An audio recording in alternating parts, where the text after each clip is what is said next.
मोक्षमार्गस्य नेतारं भेत्तारं कर्मभूरतां ज्ञातारं विश्वतत्त्वानां वन्दे तद्गुणलब्धये। देवादिदेव आदिम तीर्थंकर श्री ऋषभनाथ भगवान की, वर्तमान शासन नायक श्री वर्धमान महावीर भगवान की, परम पूज्य आचार्य गुरुवर श्री विद्यासागर जी महाराज की। तत्वार सूत्र ग्रंथराज के 10वें अध्याय में मोह के क्षय से और ज्ञानावरण दर्शनावरण अंतराय कर्मों के क्षय से केवल ज्ञान की प्राप्ति हुई है, ऐसा कथन हो चुका था। केवल ज्ञान के बाद में अरिहंत भगवान थोड़ा विश्राम करते हैं। केवल ज्ञान के बाद में चूंकि उन्हें ऐसा लगने लग जाता है कि अब जो है कृतकृत्य हो गए, जो करने योग्य कार्य था वो तो हो ही गया है, मोक्ष होना है वो तो नियम से हो ही जाएगा।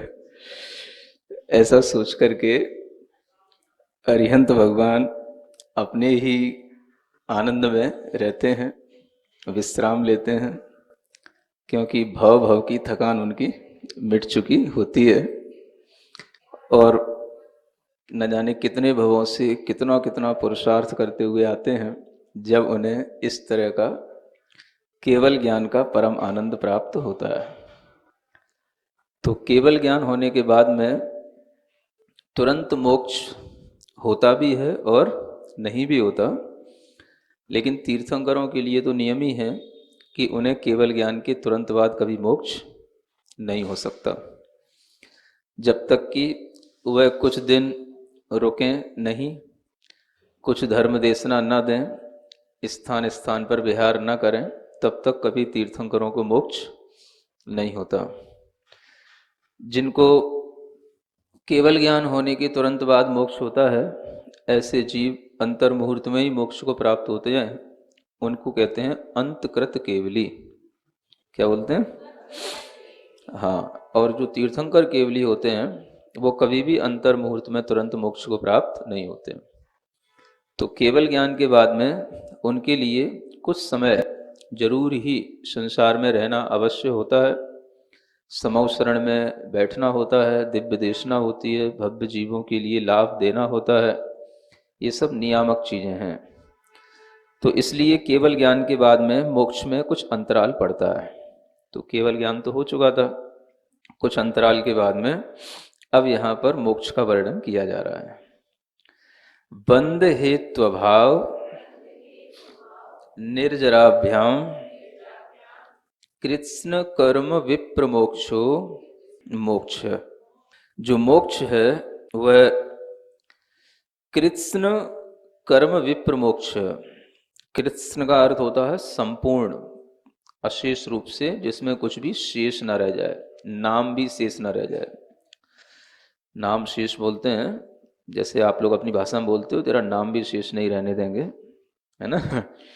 ऐसे ही जिन कर्मों का नाम भी शेष ना रह जाए, है ना, स्थिति तो नष्ट हो ही जाए, अनुभाग भी नष्ट हो जाए, निर्जरा भी हो जाए, नाम मात्र के ही कर्म बचे रह जाए, नाम ही रह जाए, नाम भी नहीं रह सकता है, तो उसको बोलते हैं कृत्स्न, माने संपूर्ण रूप से कर्म का विप्रमोक्ष, है ना। मोक्ष माने मुक्ति होती है, तो प्र भी लगा है इसमें और वी उपसर्ग हैं ये दो, यानी विशेष रूप से प्रकृष्ट माने उत्कृष्ट तरीके से जो मोक्ष माने मुक्ति हो गई है, उसका नाम मोक्ष कहलाता है। यानी संपूर्ण कर्मों का जो विशेष रूप से प्रकृष्ट रूप से अभाव हो जाना, इसका नाम मोक्ष है। अब ये मोक्ष कैसे होता है, तो यहां पर दो हेतु दिए गए हैं। बंध के हेतुओं का अभाव होना, ये एक पद है, बंध हेत्वा भाव, और निर्जरा होना, ये दूसरा पद है। इसलिए यहां पर भ्याम ऐसी ये द्विवचन का प्रयोग किया गया है ना। यानी दो पदों के माध्यम से, दो कार्य के माध्यम से ही कर्मों का मोक्ष होता है। तो एक तो बंध के हेतुओं का अभाव होना चाहिए और दूसरा निर्जरा होना चाहिए। इन दोनों से मोक्ष होता है। टाभ्याम भेद संस्कृत के अनुसार यह तृतीया का जो है द्वितीय वचन कहलाता है, तृतीय विभक्ति का, यानी इनके इनसे इनके द्वारा। तो किस किस के द्वारा? बंध के जो हेतु थे जो पहले बताए थे अष्टम अध्याय में, मिथ्या दर्शन, अविरति, प्रमाद, कषाय और योग, ये जो बंध हेतवः ऐसा कहा था, उन बंध के हेतुओं का अभाव हो जाना चाहिए। यानी बंध जिन कारणों से होता था उन कारणों का अभाव हो जाए। तो कारण का अभाव हो गया तो कार्य रूप जो बंध होता था उस बंध के कार्य की भी समाप्ति हो जाएगी। तो जब आत्मा के अंदर मिथ्यात्व है, अविरति है, प्रमाद है, कषाय हैं, ये सभी अभाव हो गए, तो इनके माध्यम से उस आत्मा को केवल ज्ञान भी प्राप्त हो जाता है। और फिर केवल योग रह गया तो योग का भी अभाव हो जाता है जब सयोग केवली अयोग केवली गुणस्थान को प्राप्त हो जाते हैं। तो उस योग का भी अभाव हो गया, यानी सभी प्रकार के जो पांचों ही प्रकार के बंध के प्रत्यय थे, कारण थे, उन सभी का उस आत्मा में अभाव हो गया। जब बंध के कारणों का अभाव हो गया तो अब बंध होने का कोई भी कार्य नहीं हो सकता और बंध होने का कोई कारण भी अब बचा नहीं। तो इसलिए जो है ये सिद्धि होती है कि उस आत्मा के अंदर मोक्ष क्यों होगा। एक तो उसके लिए बंध के कोई अब कारण नहीं बचे, जो बंध के कारण थे आत्मा में वो भी नष्ट हो गए, और जो कारण उसके लिए नए नए उत्पन्न होते थे अपने भावों के माध्यम से वो भी नष्ट हो गए। तो उस आत्मा के अंदर पहले तो कारण का नाश किया गया। जिसे बोलते हैं कि अगर हमारे आत्मा में कोई भी कर्म उत्पन्न हो रहा है तो क्यों हो रहा है, उसके कारण हमारी आत्मा में पहले से निबद्ध हैं, बंधे हुए हैं। तो उन कारणों का जब तक सद्भाव रहता है तब तक वह कार्य अपने आप चलता रहता है। जैसे मिथ्यात्व यदि कारण उपस्थित है तो उसके द्वारा होने वाले जो भी कर्म बंध हैं वो सब अपने आप आश्रवित होते रहेंगे, उनका बंध होता रहेगा। तो जो मिथ्यात्व के साथ में अविनाभाव संबंध रखते हैं उन कर्मों का बंध, जब मिथ्यात्व का अभाव हो जाएगा तो उससे बंधने वाले कर्मों का भी अभाव हो जाएगा। इसी तरीके से अविरति, प्रमाद, कषाय, इन सब प्रत्ययों के बारे में भी जानना चाहिए। और योग के माध्यम से भी जो कर्म बनते हैं उनका भी अभाव हो जाता है, क्योंकि अरिहंत भगवान में जो अन्य कर्मों का बंध तो अब घातीय रूप में तो नहीं है, लेकिन फिर भी उनके अंदर एक वेदनी कर्म का बंध तो होता रहता है जो अघाती कर्म कहलाता है। तो उसका भी पूर्णता अभाव हो जाता है जब योग का अभाव हो जाता है। तो इस तरह से बंध के हेतुओं का अभाव होना ये यहाँ पर बताता है कि आत्मा के अंदर आने वाले जो नए कर्म हैं उन नवीन कर्मों का कारण बंध के प्रत्यय हैं जो पहले से आत्मा के अंदर उपस्थित हैं। उन प्रत्ययों का उसने, उन कारणों का उसने नाश कर दिया। तो जब कारण भीतर से नष्ट हो गया तो अब कोई नवीन जो है कर्म आने वाला नहीं है। उस नवीन कर्म का अभाव होने के लिए ये बंध के हेतुओं का अभाव होना अत्यंत आवश्यक है। तो ये बात बिल्कुल यहाँ पर लॉजिकली फिट बैठती है कि जब किसी कारण से कोई कार्य होता है, अगर हमने उस कारण को नष्ट कर दिया तो कार्य भी अपने आप नष्ट हो जाता है। तो यहाँ पर ये जो बताया गया है बंध के हेतुओं का अभाव, और दूसरा बताया गया है निर्जरा। निर्जरा का मतलब जो पहले बंधे हुए कर्म हैं उनका झड़ना, छूटना। तो जब कर्म आना रुक जाएगा और भीतर बैठे हुए जो पूर्व के बद्ध कर्म हैं उनका झड़ना होगा तो दोनों तरफ से वह कार्य होने लग जाएगा। इसी को आप कह सकते हैं बंध के हेतुओं का रुक जाना, ये तो हो गया संवर, और ये जो निर्जरा है ये है पूर्वबद्ध कर्मों का अभाव। तो संवर और निर्जरा इन दोनों के माध्यम से मोक्ष होता है, ये इस सूत्र का सारांश निकल के आता है। तो कर्म के क्षय की प्रक्रिया भी आपको केवल ज्ञान की प्राप्ति होने तक बता दी थी कि केवल ज्ञान जब प्राप्त होता है तो उससे पहले तक 63 कर्म प्रकृतियों का नाश हो चुका होता है। नाश का मतलब उन सबका जो भी बीज पड़ा था वो बीज भी नष्ट हो जाता है और वो कर्म प्रकृतियां भी अपनी सत्ता से अपना अस्तित्व हमेशा के लिए छोड़ देती हैं। सत्व का अभाव होने का नाम क्षय कहलाता है। तीन चीजें जो कर्म के साथ चलती हैं, एक बंध, एक उदय और एक सत्व। तो बंध और उदय इतना महत्वपूर्ण नहीं है, सत्व महत्वपूर्ण है। अगर उस कर्म का सत्व बचा, सत्व माने उसका अस्तित्व यदि आत्मा के अंदर है, वो पहले से बैठा हुआ है, तो उस कर्म का अस्तित्व कभी भी उसके लिए उदय के रूप में भी आ सकता है और नए कर्म का वो बंध भी करा सकता है। तो इसलिए क्षय होने का मतलब ये समझना कि उस कर्म की सत्ता का अभाव होना, है ना। इसी को बोलते हैं सत्तानाश। क्या बोलते हैं? पहले भी एक बार बताया था आपको, हाँ, कि कर्मों की सत्ता का नाश करने का नाम है सत्तानाश। और किसी चीज का सत्तानाश नहीं हो सकता है, किसी की सत्ता का नाश कभी नहीं होता है। केवल कर्मों की सत्ता, सत्व जो है उसको नाश करोगे तो कर्मों का क्षय कहलाएगा, वही सत्तानाश है। तो ऐसे कर्मों का सत्तानाश किया गया और उसके माध्यम से ये बताया गया कि केवल ज्ञान प्राप्त होने तक वह 63 कर्म प्रकृतियों का सत्तानाश कर चुके हैं, है ना। कर्मन की 63 प्रकृति नाश, तो ये केवली हो गए। अब केवली होने के बाद में जब वो अयोग केवली हो जाते हैं, तो अयोग केवली के चरम समय पर, यानी अंतिम समय पर और उससे एक समय पहले द्विचरम समय पर, यानी द्विचरम समय पर तो 72 कर्म प्रकृतियों का नाश होता है और चरम समय पर जो है 13 कर्म प्रकृतियों का नाश होता है। इस तरह से 85 कर्म प्रकृतियों का नाश अंत में होता है, केवली के, अयोग केवली के अंत और उपांत समय में, मतलब अंत अंत में सबसे ज्यादा कर्मों का सत्तानाश होता है। तो 63 तो वो हो गए थे और 85 ये हो गए। कितने हो गए?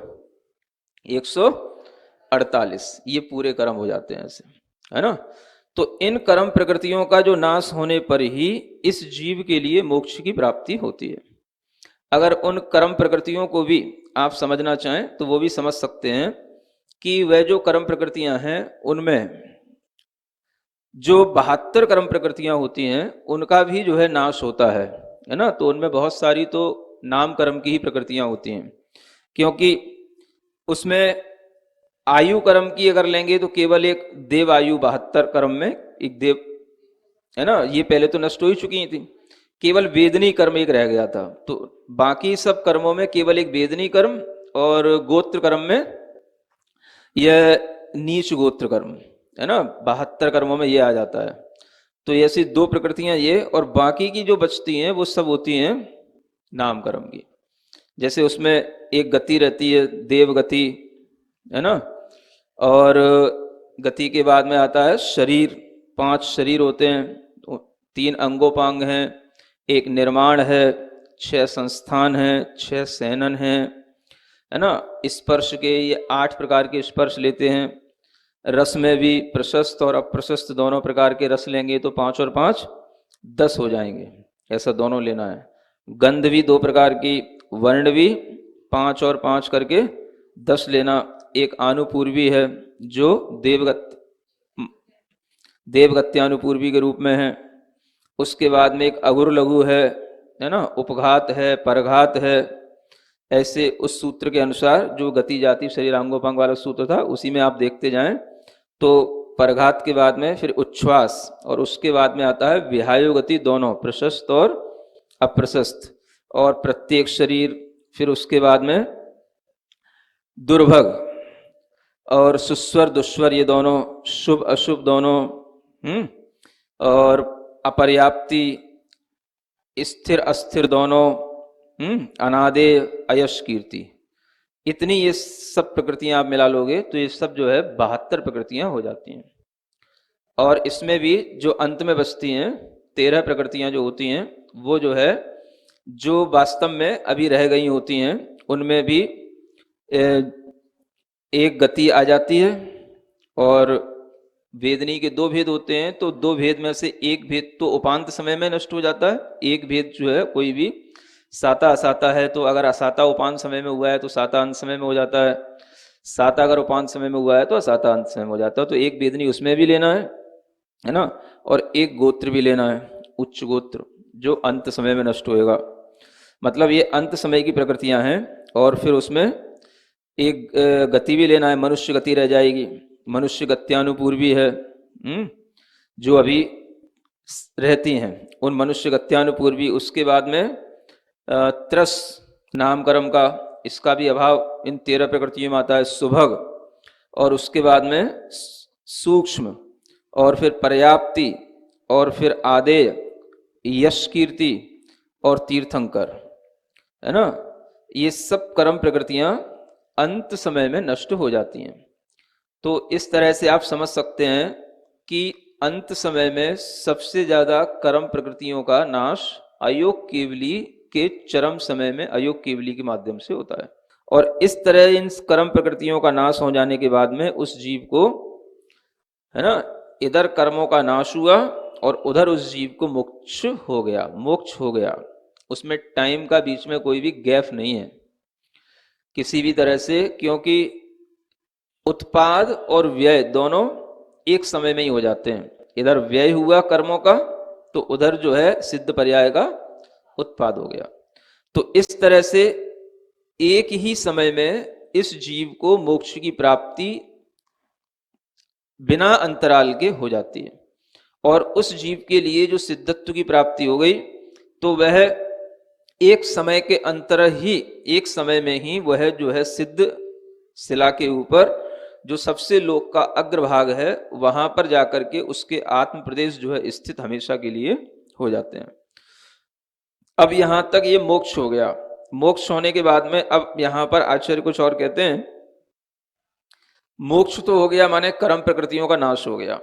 एक तरह से हम देखें, एक द्रव्य कर्म होते हैं, एक भाव कर्म होते हैं।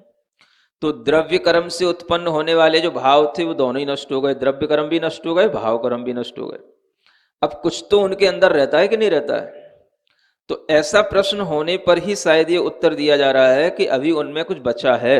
ऐसा नहीं समझना कि वो बिल्कुल भावों से रहित हो गए या बिल्कुल ही वो जो है बिल्कुल जड़वत हो गए या कोई भी उनके अंदर चेतना ही ना बची हो, ऐसा नहीं है।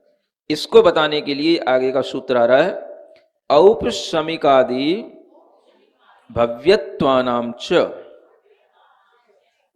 भव्यत्वानां च, औपशमिक आदि भव्यत्व, इन भावों का भी, च माने ऊपर वाले सूत्र से लगा लेना, मोक्ष हो गया है, यानी इन भावों से भी उनकी मुक्ति हो गई है। तो अध्याय 2 में 5 प्रकार के भाव बताए गए थे, औपशमिक, छायोपशमिक, छायक, औदयिक और पारिणामिक।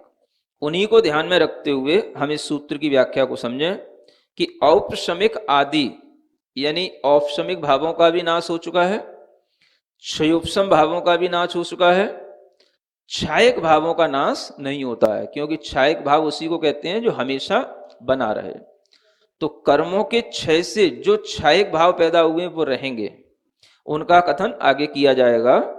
तो औपशमिक, छायोपशमिक और औदयिक, और इसके आगे पारिणामिक भावों में भी वैसे कभी पारिणामिक भाव का नाश नहीं होता, लेकिन भव्यत्व नाम का जो पारिणामिक भाव है उसकी विशेषता है कि उस भव्यत्व पारिणामिक भाव का काम सिर्फ तभी तक है जब तक कि भव्यता पूरी प्रकट नहीं हो जाती।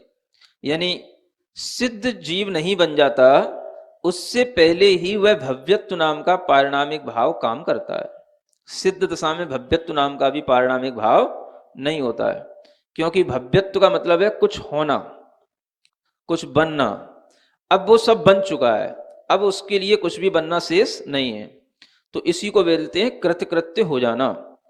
ऐसे जीवों के लिए भव्यत्व भाव का भी अभाव हो गया, यानी कि उनके अंदर ये पारिणामिक भाव भी नष्ट हो जाता है। इसलिए ये पारिणामिक भाव पारिणामिक होते हुए भी ऐसा जानना कि यह केवल संसार दशा में ही ये पारिणामिक भाव है ना, क्योंकि यह भी आत्मा की एक शक्ति है जिसके कारण से वह उस सिद्धत्व की प्राप्ति तक पहुंच गया। सिद्धत्व पने को प्राप्त कराने के लिए यह पारिणामिक भाव है। ये पारिणामिक भाव वैसा नहीं है जैसे जीवत्व पारिणामिक भाव होता है कि जैसे जीवत्व तो हमेशा रहेगा, अशुद्ध दशा में भी होता है तो शुद्ध दशा में भी होता है। संसार अवस्था में भी जीवत्व भाव है तो मुक्त दशा में भी है। लेकिन भव्यत्व भाव जो है वो केवल संसार दशा में ही है। संसार से मुक्ति कराने के लिए ही भव्यपना होता है। तो वो कार्य हो गया, कार्य होने के बाद में कारण की कोई आवश्यकता नहीं रह जाती। जैसे कि आपको किसी गंतव्य तक पहुंचना है और वहां पर पहुंचने के लिए आपने टिकट ले ली, तो बस टिकट कहां तक काम आई? जब तक कि आप दिल्ली के प्लेटफॉर्म से बाहर नहीं आ गए, है ना, तभी तक बस आपकी चेकिंग होगी और उसके बाद में वो छूट गया। तो इसी तरीके से भव्यत्व भाव टिकट की तरह होता है, सिद्ध गति पहुंचाने तक काम आता है, उससे पहले वो छूट जाता है। सिद्ध गति में भव्यत्व नाम का भाव नहीं होता है। तो इस तरह से अब सिद्ध भगवान के अंदर क्या बचा? तो अब आप सोच लें, छायक भाव बचे हैं। क्या बचा है? और पारिणामिक भावों में भी जीवत्व नाम का पारिणामिक भाव है। ये तो विशेष भाव बचे हैं। किंतु जो सामान्य गुण होते हैं वो तो सब होते ही हैं। अस्तित्व है, वस्तित्व है, अनाकार है, निष्क्रियत्वपना है, अनेक तरीके के और भी सामान्य गुण होते हैं। वो सभी सामान्य गुण उनके अंदर हमेशा बने रहते हैं। तो सामान्य गुणों से कभी नाश नहीं होता। विशेष गुण जो कर्म के क्षय से प्राप्त हो गए, इनका भी कभी नाश नहीं होता। इस तरह से वो सामान्य और विशेष दोनों प्रकार के गुणों से सुशोभित सिद्ध आत्माएं हमेशा अनंत गुणों के प्रकटन होने के कारण से उन आनंद को प्राप्त हो जाती हैं जो आनंद इस संसारी जीव को कभी प्राप्त नहीं होता है। तो आत्माओं को वहां क्या मिलता है? तो वहां पर उन आत्माओं को वो नहीं मिलता जो संसारी जीवों को मिलता है। समझ आ रहा है? आपका आनंद अलग है और उनका आनंद अलग है। दोनों को कभी कंपेयर नहीं किया जा सकता है।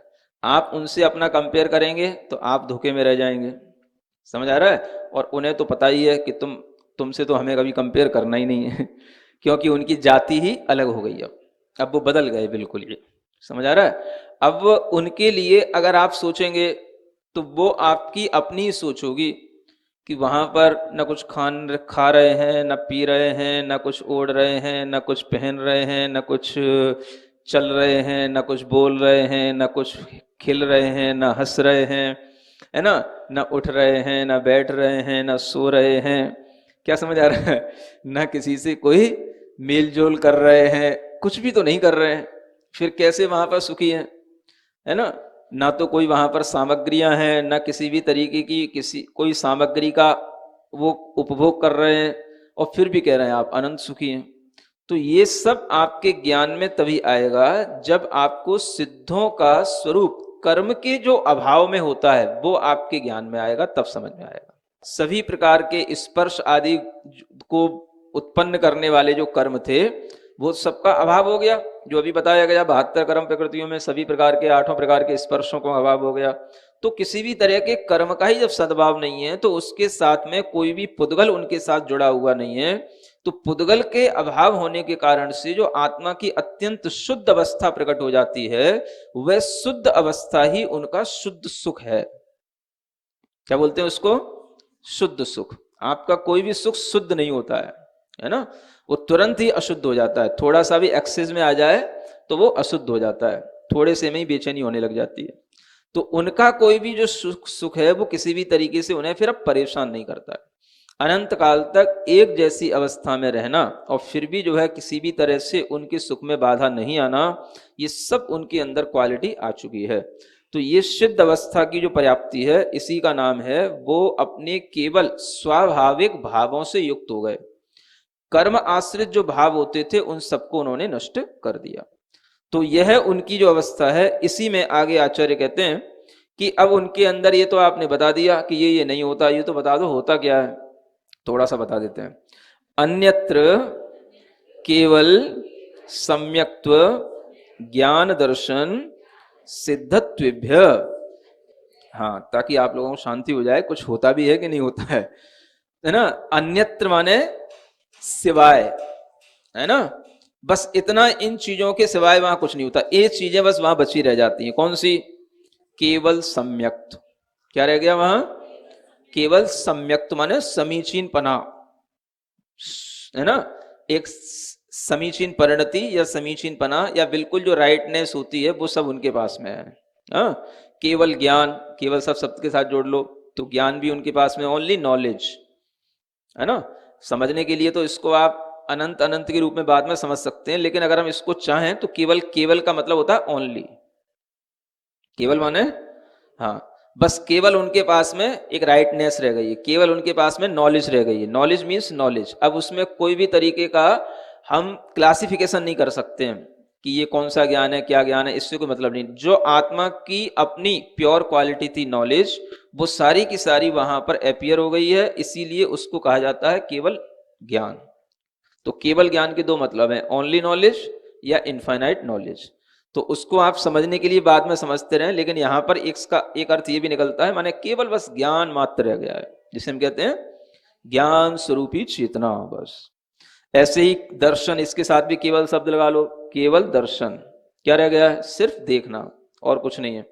अब वो देखना, कितना देखना, किसको देखना, क्या देखना, तो उनके अंदर इतनी शक्ति आ गई कि वो अनंत ज्ञेयों को भी देखते हैं, अनंत ज्ञेयों को भी जानते हैं। तो अनंत को जानने के कारण से हम उनको कहते हैं कि ये अनंत को जानते हैं, इसलिए अनंत ज्ञान है। लेकिन वास्तव में देखा जाए तो उनके पास में केवल ज्ञान है, अनंत ज्ञान नहीं है उनके पास में। क्या है? हाँ, थोड़ा सा अंतर समझ लेना, अब मैच्योर हो गए होगे थोड़े बहुत तो। क्या समझ में आ रहा है? सिद्ध भगवान के पास में, हाँ, अनंत ज्ञान ये कहना भी औपचारिक सा लगता है मुझे, है ना, आप लोगों को नहीं लगता, मैं अपनी बात बता रहा हूं। अनंत ज्ञान इसलिए औपचारिक लगता है क्योंकि ये परापेक्षी हो रहा है, यानी पर के कारण से अनंत ज्ञान कहना पड़ रहा है। क्यों? पर ये जो है वो अनंत है, तो उस ज्ञेय को वो जानने के कारण से, अनंत को जानने के कारण से उस ज्ञान की शक्ति को हम कहते हैं ये अनंत ज्ञान है।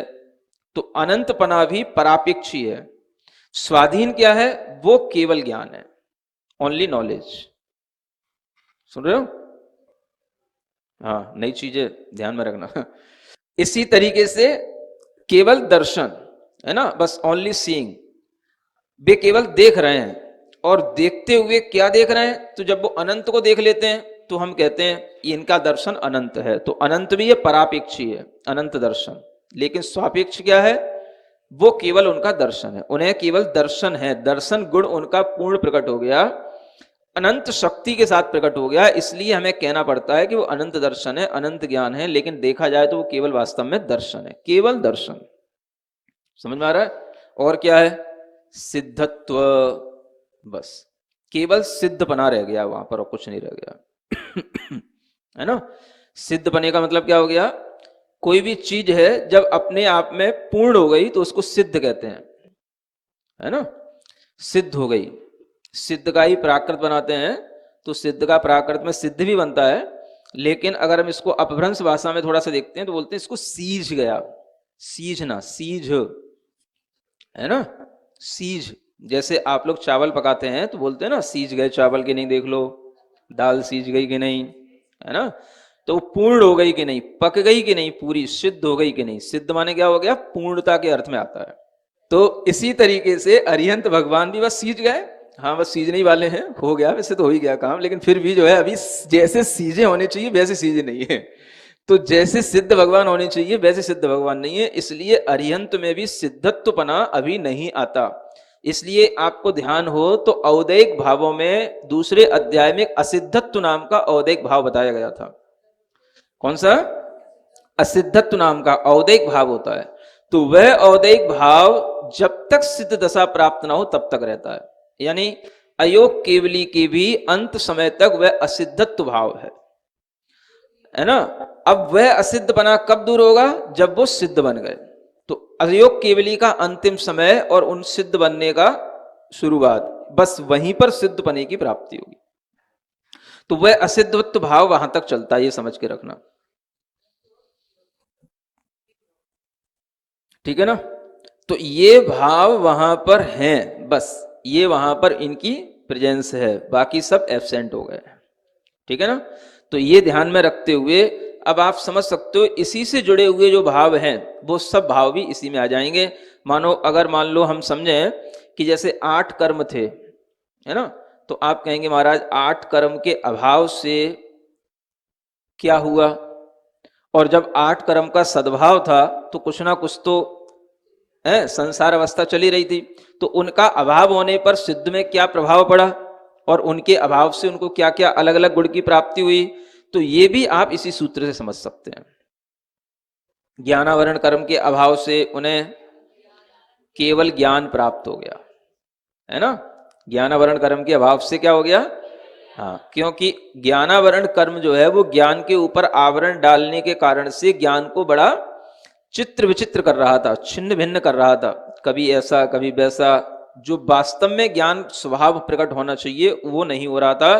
तो उस केवल ज्ञानावरण कर्म के अभाव में ये सब हो गया। क्योंकि सबसे बड़ा कर्म कौन सा, केवल ज्ञानावरण, है ना। वो कर्म नष्ट होगा तभी जो है ये केवल ज्ञान प्रकट होगा, केवल ज्ञान। तो केवल ज्ञानावरण कर्म के अभाव में क्या हो गया, केवल ज्ञान। ऐसे ही दर्शनावरणी कर्म था, उसमें भी चक्षु अचक्षु अवधि ये तो सब कभी ना कभी क्षयोपम दशा के साथ प्राप्त होते रहते हैं, लेकिन जब तक केवल दर्शनावरण कर्म का क्षय ना हो तब तक कुछ नहीं होता। तो उसके क्षय होने पर केवल दर्शन हो गया, समझ आ रहा है। मोहिनी कर्म था, उस मोहिनी कर्म के क्षय होने पर सम्यक्त भाव जो लिखा था ना, केवल सम्यक्त, ये हो गया, है ना, केवल सम्यक्त। हाँ, सम्यक्त का मतलब हर तरीके से समीचीनपना आ गया, जो चाहे वो आस्था के रूप में कहो चाहे वो चारित्र के रूप में कहो, दोनों तरीके से वह समीचीनपना आ गया, केवल सम्यक्त भाव रह गया। बस समीचीन बने, सम्यक्त भाव बस। तो सभी प्रकार के मोहिनी कर्म के अभाव से बस क्या आता है, आत्मा में समीचीनता, है ना।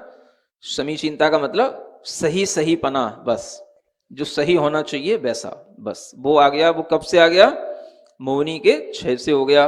और अंतराय कर्म के क्षय से, अब अंतराय कर्म के क्षय से उस आत्मा के अंदर जो भी अंतराय पड़ते थे, विघ्न पड़ते थे, उन विघ्न की शक्ति का अभाव हो गया, अब उसमें कोई विघ्न नहीं पड़ेंगे। तो उसके लिए अंतराय कर्म के अभाव होने से उसमें, है ना, अब अंतराय कर्म में वीर अंतराय कर्म को अगर मुख्य लेकर के चलते हैं तो उसके अंदर अनंत वीर अनंत शक्ति का प्रादुर्भाव हो गया, ये अनंत शक्ति कहलाती है। किसके अभाव से, अनंतराय, बस वो शक्ति संपन्न हो गए या केवल शक्ति रूप हो गए, ये हो गया। फिर आयु कर्म है, तो आयु कर्म के अभाव से उनके अंदर एक अवगाहन पना आ गया, यानी अभी तो आयु कर्म जो है कहीं ना किसी जीव के लिए बाधा पहुंचाता था, जहां पर वो जीव रहता है उसी में दूसरा जीव नहीं रह पाता था। लेकिन अब उनके अंदर ऐसी शक्ति आ गई कि कितनी भी शुद्ध आत्माएं सिद्ध जीव उस स्थान पर आ जाएं, वे सबको अवगाहित करते चले जाएंगे, ठीक है ना। वो अवगाहन हो गया, उसमें अवगाहन शक्ति आ गई। जैसे आकाश में अवगाहन शक्ति होती है, वैसे ही शुद्ध आत्माओं में अवगाहन शक्ति आ गई। और नाम कर्म के अभाव से उनमें अत्यंत सूक्ष्मपना आ गया, यानी वो जो है अब केवल जो सूक्ष्म ज्ञान के धारी होंगे उन्हीं के द्वारा जानने में आएंगे, अतीन्द्रिय ज्ञान के द्वारा ही जानने में आएंगे, बाकी उनको कोई भी देख नहीं सकता, जान नहीं सकता, वो इतने सूक्ष्मपने को प्राप्त हो गए। तो नाम कर्म के कारण से जीव अनेक प्रकार की शारीरिक रचनाओं के कारण से ये देखने में आता है। शरीर बनता है तो शरीर देखने में आता है, तो अब उनको कोई देख नहीं सकता क्योंकि शरीर की रचना का अभाव हो गया। तो नाम को, नाम कर्म के अभाव से क्या प्रकट हो गया, सूक्ष्मत्व प्रकट हो गया, है ना। गोत्र कर्म के अभाव से, हाँ, पहले हम उन्हें कभी किसी को हम छोटा कहते हैं, किसी को बड़ा कहते हैं, अब हम उनको ना छोटा कह सकेंगे ना बड़ा कह सकेंगे। चाहे भूतकाल में अतीत सिद्ध हुए अनंत हैं और बाद में भगवान महावीर स्वामी हुए या कोई और भी हुए, तो भाई वे बड़े हैं, बड़े बड़े सिद्ध भगवान है, छोटे सिद्ध भगवान है, ऐसा नहीं होता है। ये भाव छूट गया। ये कब तक रहता है, जब तक ये गोत्र कर्म है, ऊंच नीच का भाव या छोटे बने का भाव तो ये गोत्र बनाता है। तो इस कर्म के अभाव में उन्हें अब कोई भी, है ना, गुरु लघुपना नहीं रहा, ये छूट गया। और इसके आगे वेदनी कर्म का अभाव, है ना। जो वेदनी कर्म थी, तो वो कर्म क्या करता था कि वो साता वेदनी और असाता वेदनी के माध्यम से अनेक तरीके की आत्मा को बाधाएं देता रहता है। साता में भी बाधा आ जाती है, असाता में भी बाधा आ जाती है, तो ये सब बाधा छूट गई। उसके अंदर एक, उनके अंदर गुण प्रकट हो गया, अव्याबाध। क्या हमसा, हाँ, अब वो किसी से बाधा को प्राप्त नहीं होंगे, ये वेदनी कर्म के अभाव से उनके अंदर प्रकट हो। ऐसे हम 8 कर्मों के अभाव से 8 गुणों को भी जान सकते हैं जो यहाँ पर लिखे हैं 4 गुण, केवल सम्यक ज्ञान दर्शन सिद्धत्व, इनको भी जान सकते हैं। और भी अगर हम छायक गुणों की चर्चा करें तो छायक दान, लाभ, भोग, उपभोग, इनको भी हम ग्रहण करें तो और भी गुणों की संख्या बढ़ सकती है ना। ऐसे अगर हम देखें तो 12-13 गुण भी आपके ज्ञान में आ सकते हैं। इस तरह से ये सभी गुण जो मोटे मोटे रूप में कहने में आ रहे हैं वो तो समझने के लिए हैं कि उनके अंदर क्या क्या शक्तियां प्रकट हो गई, और जो आत्मा की अनंत गुण हैं वो गुण तो उनके अंदर स्वयं अनुभव में आएंगे जो उनके अंदर प्रकट हुए हैं, क्योंकि हर द्रव्य अनंत गुणों से सहित होता है। तो आत्म द्रव्य के भी अनंत गुण प्रकट हुए, उन अनंत गुणों का भी सद्भाव उनके अंदर है, जिसके कारण से अनेक तरह के अनुभूतियां उनके अंदर रहती हैं, वो हम लोगों के ज्ञान में नहीं आ सकती हैं। उनको हम किस किस तरीके से जान सकते हैं, बात आगे बताई जाएगी। ठीक है ना, आज के लिए इतना पर्याप्त है। सिरिजिणवाणी जग कल्याणी जग जन मदतम मोहरी जणमण हारी गढ़हर हारी जम जरा भव रोग हरी तिथियराणम दिव्य झुणिम जो पड़ई सुणई मय्ये धारई णाणं सौख मणन्तं धर्य सासद मोक्ष पदं पावई सासद मोक्ष पदं पावई।